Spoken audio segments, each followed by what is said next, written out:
Hello bass family and welcome to Everything Bass. Hey man, I've got another slapping pattern for you. This is Slap Groove 12 and I really am digging showing you guys these. Honestly, I'm digging coming up with them because I have a criteria for what I show you guys. I want it to be 1 or 2 measures, maximum 4 measures, and I want to try to always show a new technique. So I can't really just take something from a song I've written or necessarily from a bass line that I learned growing up. I'm trying to find something unique. And I like the challenge. I mean, I like writing these. So here's a new one for you. This is another one that I feel sounds better if you play it a little bit slow, put a little grease on it. And it incorporates a double stop and some bent notes, or at least a bent note. And then I'll show you how a simple way to take a simple bass line and maybe just add one element of popping to it that's kind of cool. Okay, so we're going to start with beat 1, which is a simple open E. And then we're going to go all the way up to, we're going to play and use 2 fingers to pop the 11th fret on the D string, the 12th fret on the G string. And we're going to pop both simultaneously and slide up 1 fret. So we're sliding both those fingers up 1 fret. So we get this. That's a cool sound. Actually, the first time I heard a bass player do it was at MI. One of the teachers did it, but he was playing fingerstyle wise, and I was just so fascinated how cool that sounded. So we're going E, pop these 2, and slide in. The rhythm is 1/8 note, 2 16th notes. So practice that down, make sure you're comfortable. Because after we do that, we're going to take a huge position shift to go down here into first position. Now, what facilitates this huge shift is we get to do a ricochet, because we can ricochet. Now, for you guys to remember, it's hitting the strings with your hand and then popping a muted G string. But I can do that while my hand's anywhere on the bass. So as I play, see, as I'm doing that, you see my hands moving. So I'm not staying up here and then hurrying. My left hand, or my fretting hand, is in transition while I get this. Just let your fingers kind of glide on the strings, and you'll get this. Now, right after that, I hit another thumb, open E. It's a 16th note, so it's quicker. And I hammer on a G and bend it. So that sounds like this. Kind of, just to get a little kind of a swampy sound to it. Okay? After that, I do another wrist mute, just kind of a muted thumb. Pop the 2nd fret E. Hit the G again, bend it again, and hit open E. So I know I kind of hurried through that. Let me do the last 2 beats of this measure. Wrist mute, pop the 2nd fret E, thumb the G, bend it a little bit, and it's an 8th note, so you can hold it a little longer, and then open E quarter note. So the whole first measure slowly. Cool, I just love that. I love that. Now after this, I'm not going to repeat that. I want to do a 2-bar phrase. So the first measure is unique and different than the second measure. So as it repeats, it's a 2-bar phrase, hopefully a little more diverse, a little more good on the listener's ear. And it's also, I want to deal with, like sometimes you'll have a simple progression or a simple little bass line. You can add one little thing to add some funkiness to it, and that's just a muted G string pop. And I do that after the 2nd G. So measure 2 is a quarter note G, then a dotted 8th note G, because I'm going to do a quick 16th note. You see here how that, it sets up this A. So I'm going G, G, muted pop, A, B, D. So that's 2nd measure.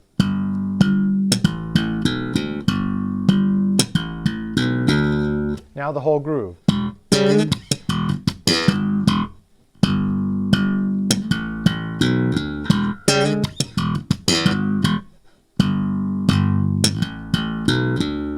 there you have it. Man, I dig it. I dig it. I love these things. Now, if you want to change it up, feel free to do so. You may just want to keep that beginning part the same. And the 2nd measure, improvise around. And see what you come up with.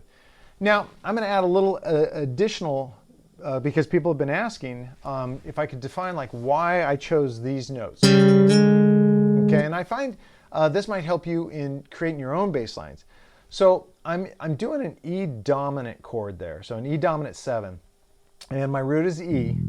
So you always want, well, I always, and I think it's the most common approach, is when you're going to do a slide or a bend, you bend into resolution, which is, in this case, I'm going to use slide. You slide into a note that actually fits the chord best, or two notes that fit the chord best. So I backwards engineered it. I wanted this D, because that's the minor 7 in an E dominant 7 chord, and I wanted the G sharp because that's the major third. So because of these, I get kind of a dominant 7 sound. I just don't represent the 5th. So then, to make it kind of funkier, I just go back a half step. So I'm sliding into resolution. I'm sliding into the dominant 7 sound from a dissonant sound. Like, listen to this. Here it sounds bitter, but if I move up, it sounds more peace. This is called dissonance. Yeah. And now we're moving in to resolution. We resolve to the E dominant chord. So you get that cool sound.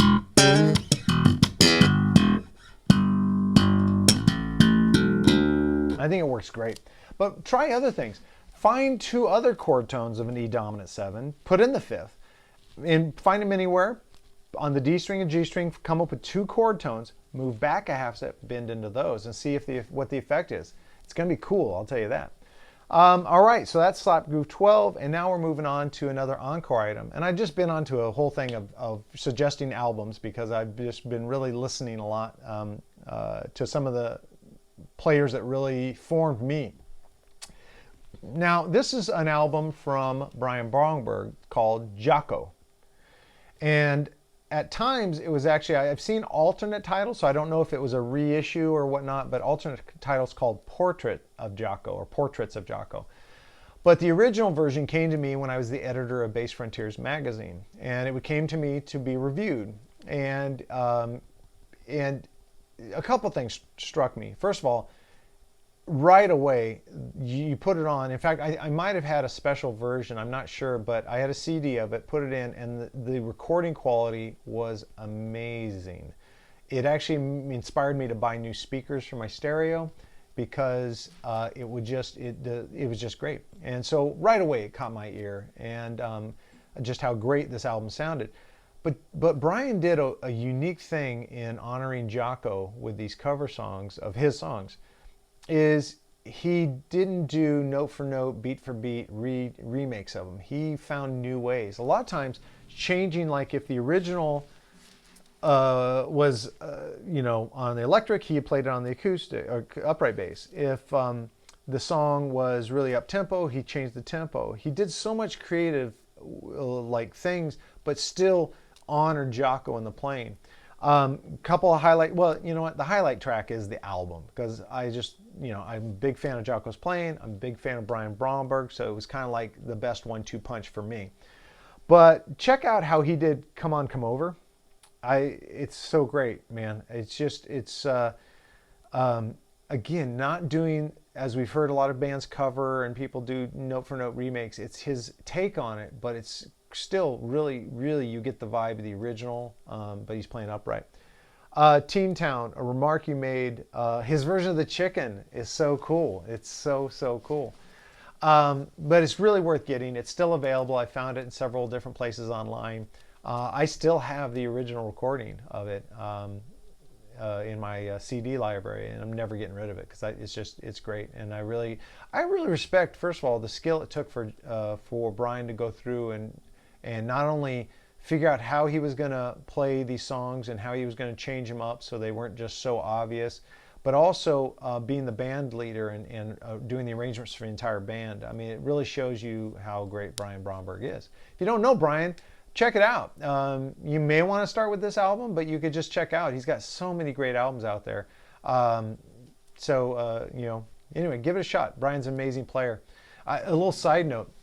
I was working at Musicians Institute, and we held, I want to say it was Labella, put together a phenomenal night of music with Brian Bromberg. I think Elaine Caron was in it. and Bunny Burnell, I believe were the three. And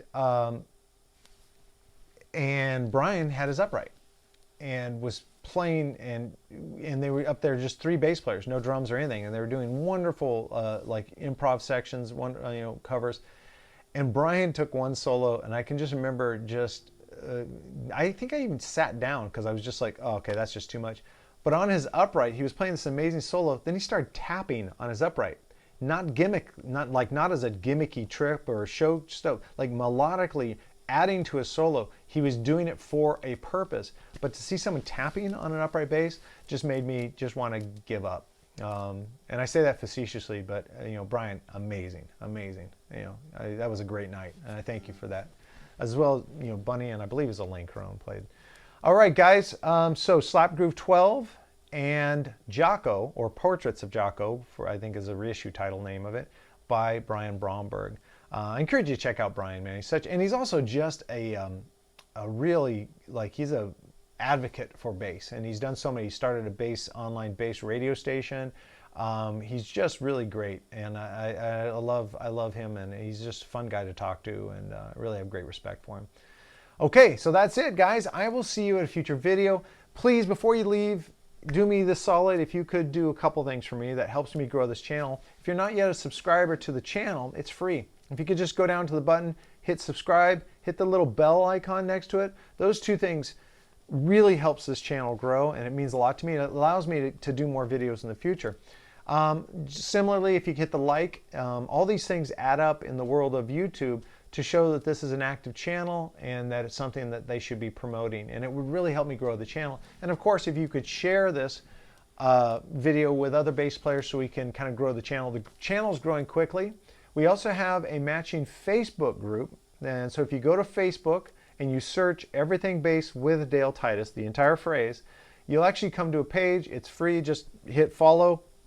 Let me know you're there. Say, hey, new to the group, new to the family, and tell us a little bit about yourself. I found that we do a lot of sharing, and there's a lot of fun stuff going on there that's just not covered on the YouTube channel. So you're invited. Lastly, you may want to go over to patreon.com/everythingbass. The link will be in the description below.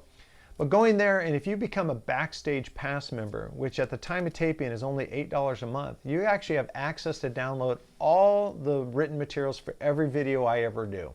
And I really appreciate that, because that money allows me to invest in new microphones, new lighting things, new gear for the channel. And I foresee it actually allowing me to do even more, maybe doing traveling to do interviews and things like that.